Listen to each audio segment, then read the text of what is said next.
Senhora relatora, senhores senadores, senadoras, doutor André Mendonça, saúdo também seus familiares. Doutor André Mendonça, o notório saber jurídico é um requisito essencial da nossa Constituição quando sabatinamos um candidato ao Supremo Tribunal Federal.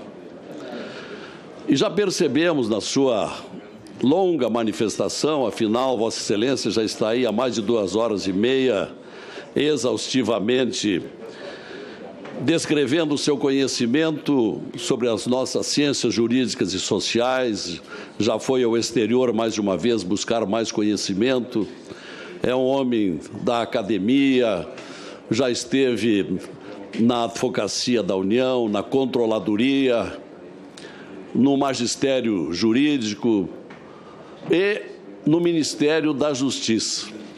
Portanto, me parece que, quanto a esta matéria fundamental para o exame de suas qualidades para ingressar na Suprema Corte, Vossa Excelência já está bastante calçado em termos de conhecimento. E ainda há pouco ouvi Vossa Excelência dizer, e gostei de ouvir, que o senhor trabalha com base em princípios. Então, nos resta entrar em alguns aspectos para saber qual é a tendência de Vossa Excelência empregar esse notável saber jurídico, requisito fundamental da Constituição, com relação a matérias, por exemplo, Vossa Excelência já tocou de leve 2 vezes, que é a prisão em segunda instância. Uma das matérias mais controvertidas, não apenas aqui dentro do Congresso, mas na sociedade em geral. Porque há uma desconformidade com o longo prazo para julgamentos. Hoje temos lá no Rio Grande do Sul, movimentando a cidade, a história da Boate Kiss, depois de 9 anos de espera, é que se está julgando hoje. Mas aqui há várias matérias que ou nunca são julgadas, ou quando são julgadas já houve a extinção da punibilidade pela prescrição. E a prisão em segunda instância é um desses casos. Quando o nosso Código de Processo Penal prevê prisão em flagrante, prisão temporária, vários tipos de prisões, por que não se incluir a prisão após condenação em segunda instância em proteção à sociedade, ao seu patrimônio, que é uma previsão constitucional do artigo 5º no caput, bem antes daquela questão se tem que provar primeiro se é inocente ou não é inocente, não se discute a inocência. Se desculpe se já há elementos suficientes da culpabilidade, né? Autoria do crime, suficiência de provas, etc. E Vossa Excelência disse agora há pouco, doutor André Mendonça, que espera na volta dessa matéria ao Supremo, que mais cedo ou mais tarde vai acontecer, que venha alguma coisa inovadora.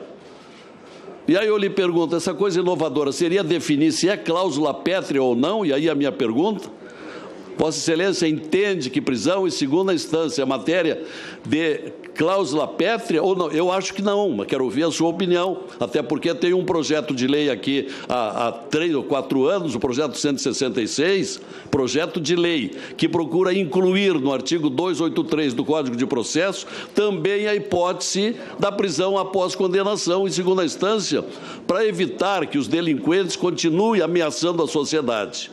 Então, essa é a minha primeira pergunta. A minha segunda pergunta, doutor André Mendonça, é sobre o nosso Supremo Tribunal Federal, que de alguns tempos para cá tem sido muito questionado, tem perdido muito prestígio da sociedade brasileira, e há muitas pessoas que dizem que precisa mudar. E eu também acho que precisa mudar, mas eu quero ouvir a opinião de Vossa Excelência de um candidato a participar do Supremo Tribunal Federal.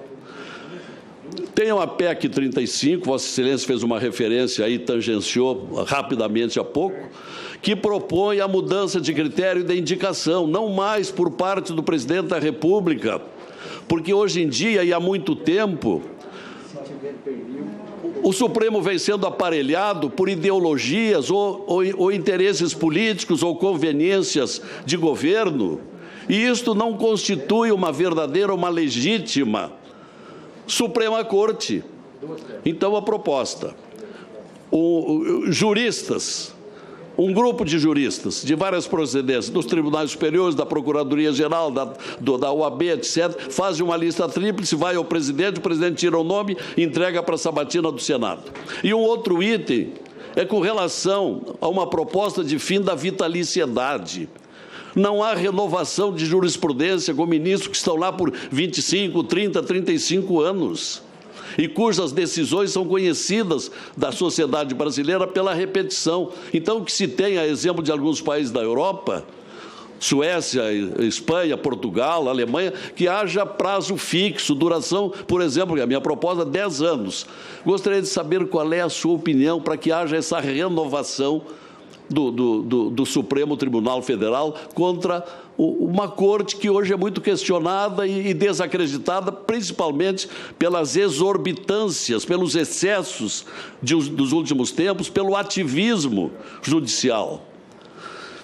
E queria incluir e colocar, por fim, algo que o senador Espiridião tocou também, mas que ainda não está claro. Eu gostaria de ouvir a sua opinião com relação ao famoso pedido de vista.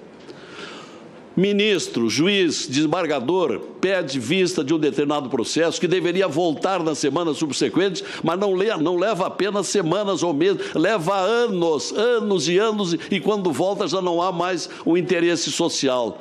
Se Vossa Excelência não vai, se for para lá, se Vossa Excelência vai propugnar pelo respeito à importância das causas que são levadas às portas dos tribunais, que tenham um prazo limitado para trazer de volta. E, ao mesmo tempo, relacionado a este assunto, a questão da liminar monocrática. Tem assuntos de tamanha importância para este país que não podem ficar suscetíveis a uma única vontade, a uma única opinião. Tivemos, para a guisa de curiosidade, há pouco tempo, a libertação de um famoso traficante, um criminoso perigoso, foi solto sem mais nem menos, foi embora para o exterior, talvez nunca mais venha, fica lá impune, por causa de uma decisão monocrática. Se Vossa Excelência não entende que essas matérias assim relevantíssimas do interesse social não devem se submeter ao colegiado, seja a turma ou seja o plenário do Supremo Tribunal Federal. E gostei de ouvir Vossa Excelência que fez curso sobre corrupção, que é um dos maiores males deste país e que nós precisamos que o Supremo Tribunal Federal cumpra suas obrigações como guardião da Constituição, que tem desrespeitado, doutor, o famoso artigo 37, que, na minha opinião, é o artigo mais importante da Constituição brasileira. A administração pública obedecerá aos princípios da legalidade, da moralidade, da publicidade, da eficiência. Agora mesmo vimos aqui nessa semana uma decisão que nós lamentamos, respeitamos, mas lamentamos, que diz respeito ao orçamento secreto. Um orçamento, verba pública, verba do suado contribuinte, que está sendo direcionada para pessoas, para senadores e senadoras, que a gente não sabe quem é, nem qual é a verdadeira aplicação. Se vai ser uma aplicação correta ou honesta, não se sabe. Isso aí fere o princípio da publicidade, da moralidade, da legalidade. Então, doutor, se o senhor for para lá, sua responsabilidade será muito grande.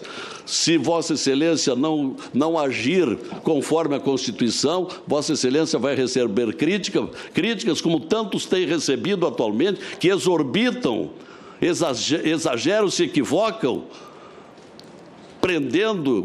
Vi uma frase de Vossa Excelência lá no começo, que juiz não acusa. Gostei de ouvir Vossa Excelência dizer, mas tem juiz acusando, tem ministro acusando, tem ministro prendendo, tomando iniciativa, abrindo inquérito.